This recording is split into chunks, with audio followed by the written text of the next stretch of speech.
Bismillahirrohmanirrohim. Assalamualaikum warahmatullahi wabarakatuh.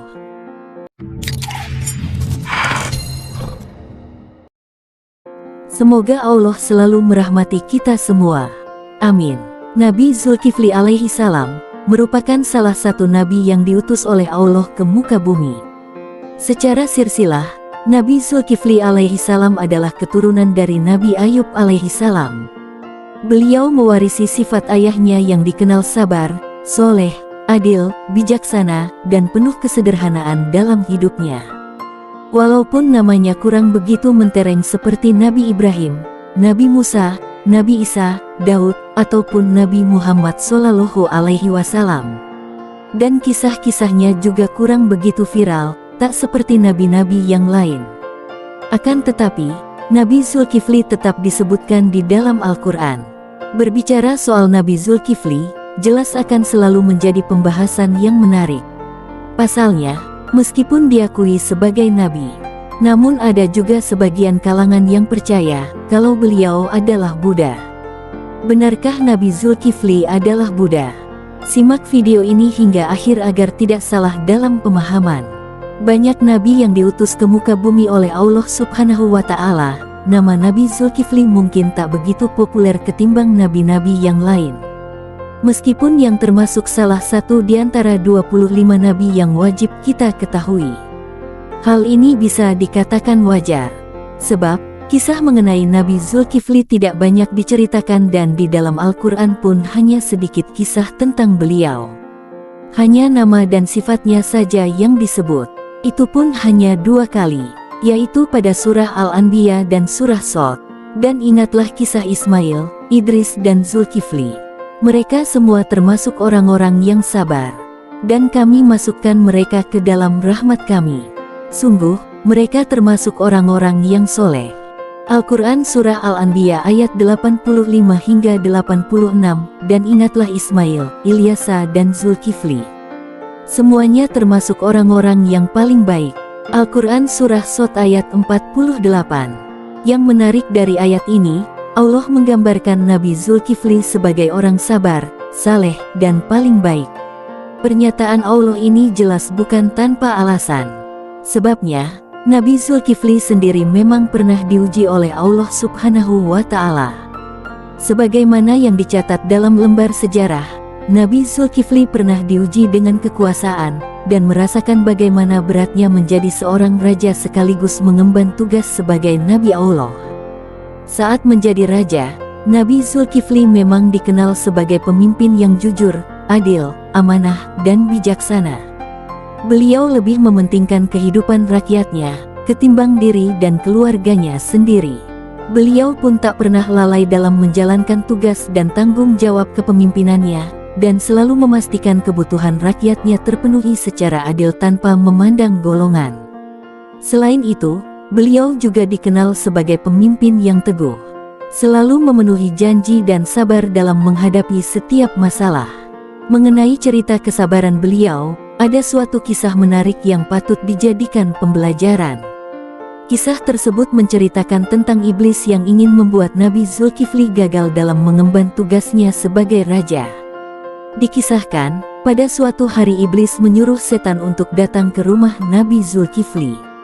Dengan tujuan untuk mengganggu dan menggoyahkan kesabaran sang raja tersebut. Setan suruhan itu pun mendatangi rumah Nabi Zulkifli, tapi dengan wujud lelaki tua. Saat menemui Nabi Zulkifli, lelaki tua itu mengaku sebagai seorang musafir. Dia mengaku baru saja dirampok oleh orang jahat. Dengan rasa iba, Nabi Zulkifli pun menerima dan memintanya untuk kembali keesokan harinya. Namun, pada keesokan harinya lelaki tua itu tak kunjung datang. Padahal, Nabi Zulkifli telah meluangkan waktu dan siap membantu setan yang menyamar itu. Setelah lama menunggu, Nabi Zulkifli pun mengantuk dan segera ke tempat tidur untuk istirahat. Akan tetapi, sebelum istirahat Nabi Zulkifli sempat berpesan kepada keluarganya agar tidak mengizinkan orang lain masuk untuk menemuinya. Mengetahui hal tersebut, setan pun datang lagi dengan wujud yang sama.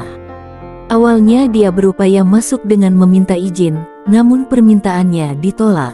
Tidak terima dengan penolakan tersebut, lelaki tua itu pun menerobos masuk melalui dinding rumah tanpa diketahui seisi rumah. Lantas membangunkan Nabi Zulkifli yang sedang tertidur pulas seraya berkata, "Lihatlah dari mana aku datang." Menyadari hal ini, Nabi Zulkifli pun langsung berkata, "Kamu musuh Allah." Lelaki tua itu menjawab, "Ya benar. Kau telah membuatku putus asa." Singkat cerita, lelaki tua itu pun akhirnya menyerah dan mengakui bahwa ia hanya disuruh oleh iblis untuk memprovokasi sang Nabi Zulkifli. Namun, bukannya terpancing dan marah, Nabi Zulkifli malah memilih untuk bersabar. Cerita mengenai Nabi Zulkifli memang selalu identik dengan kisah-kisah kesabaran. Makanya Allah sampai tak ragu memujinya dengan sebutan tersebut. Meskipun di sisi lain harus diakui, kalau Nabi Zulkifli bukan satu-satunya nabi yang mendapatkan predikat demikian. Tentu ada nama lain seperti Nabi Isa, Nabi Idris, Nabi Ayub, Nabi Nuh, bahkan Nabi Muhammad Shallallahu Alaihi Wasallam.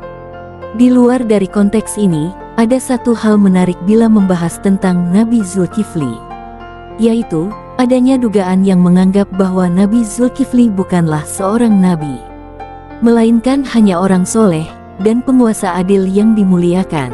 Lebih menariknya lagi, ada pula yang meyakini kalau Nabi Zulkifli itu adalah Buddha. Sebelum mengulas hal ini, perlu kita lihat dulu siapa sebenarnya Nabi Zulkifli. Karena menurut catatan sejarah, Zulkifli bukanlah nama asli, melainkan sebuah julukan yang disematkan kepadanya oleh seorang raja yang hidup di zamannya.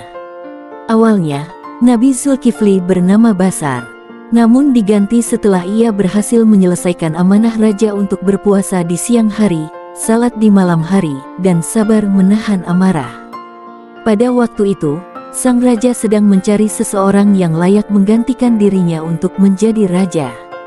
Dan pemuda bernama Basar adalah satu-satunya orang yang sanggup memegang amanah tersebut. Maka, semenjak itulah nama Zulkifli pun melekat padanya. Lantas, mengapa Nabi Zulkifli sampai dikaitkan dengan Buddha? Sebelum menjawab pertanyaan ini, penting untuk terlebih dahulu kita mengenali Buddha menurut pandangan kaum Buddhis. Sebagaimana disebutkan, Buddha bukanlah sosok Tuhan yang disembah, melainkan orang suci yang telah memperoleh pencerahan batin secara sempurna. Ia juga tidak bersifat tunggal, dengan kata lain, Buddha bukan hanya satu, tapi jumlahnya ada banyak.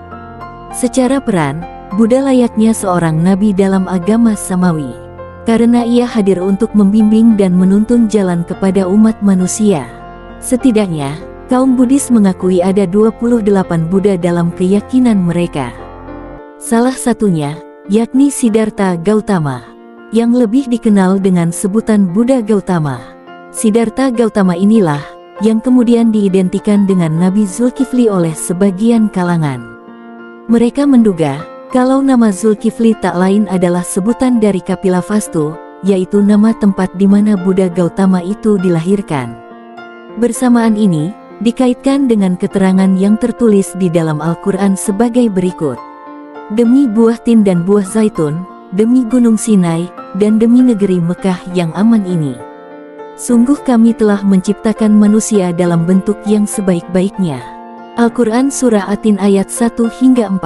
Dari sini, buah tin dianggap sebagai pohon Bodhi, yang diyakini menjadi tempat di mana Buddha Gautama mencapai pencerahan sempurna melalui proses semedi. Adapun buah zaitun, Bukit Sinai, dan kota Mekah, masing-masing dihubungkan kepada Nabi Musa, Nabi Isa dan Nabi Muhammad Shallallahu Alaihi Wasallam. Terlepas dari adanya anggapan Nabi Zulkifli yang diklaim sebagai Buddha, yang pastinya, Nabi Zulkifli adalah seorang Muslim. Karena, dalam sejarah kenabian, tak satupun nabi yang diutus dari Nabi Adam sampai Nabi Muhammad Shallallahu Alaihi Wasallam yang tidak menyerukan ajaran Islam. Semuanya mengajarkan nilai yang sama, yakni menyembah dan berserah diri kepada Tuhan yang satu, yaitu Allah Subhanahu wa Ta'ala. Adapun perbedaan mereka hanya pada ranah syariat saja. Allah Subhanahu wa Ta'ala berfirman, "Ingatlah ketika Tuhan berfirman kepadanya, berserah dirilah." Dia menjawab, aku berserah diri kepada Tuhan seluruh alam. Dan Ibrahim mewasiatkan ucapan itu kepada anak-anaknya.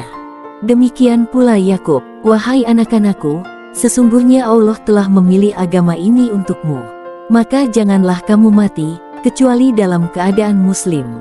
Apakah kamu menjadi saksi saat maut akan menjemput Yakub ketika dia berkata kepada anak-anaknya, apa yang kamu sembah sepeninggalku?